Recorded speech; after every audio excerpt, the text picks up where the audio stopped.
আপনাদেরকে একটা গল্প বলি, আমি শেষ করি। ছোট্ট একটা গল্প। গ্রামে নাকি গরু চুরি করতে চোর লাগে 3 জন। কয়জন? একজনে চুরি করে, আরেকজনে ঘন্টা নিয়ে রাস্তার উত্তর দিকে যায়, আর আরেক চোরে জনগণের সাথে মিশে যায়।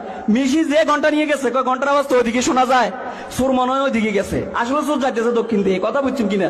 তাহলে সে ওইদিকে বিভ্রান্ত কেন করতেছে? চোর ওইদিকে কেন বলতেছে? নিজে চুরির ধরা থেকে বাঁচার জন্য, আর আসল চোরকে বাঁচার দেওয়ার জন্য। ঠিক কিনা? ঠিক এমন যারা রাজাকার বলে, তারা আসলে প্রকৃত রাজাকার। নিজেদের রাজাকারীদের ঢাকার জন্য সারাক্ষণ জামাত ইসলামীকে রাজাকার বলে। কথা বুঝে আসছে? সম্মানিত উপস্থিতি, সামনে নির্বাচন, ভোট তো দিতে হবে।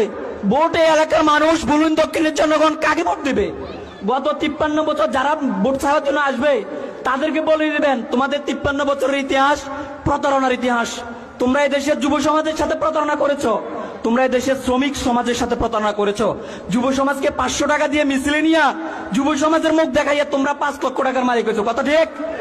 শ্রমিক ভাইদেরকে যারা অটো চালায়, রিক্সা চালায়, তাদেরকে 500 টাকা দিয়ে মিছিলে নিয়ে তোমরা 5 কোটি টাকার মালিক হয়েছো। সুতরাং প্রতারণার রাজনীতি আর বাংলাদেশে চলবে না। আগামী দিনে বলুন দক্ষিণের সর্বস্তরের জনগণ দাঁড়িপাল্লা মার্কায় ইয়াসিন আরাফাত ভাইকে ভোট দেওয়ার মাধ্যমে, নীরব ভোট বিপ্লব করার মাধ্যমে শান্তিময় বলুন দক্ষিণ প্রতিষ্ঠা করবে, এই আশা এবং প্রত্যাশা ব্যক্ত করে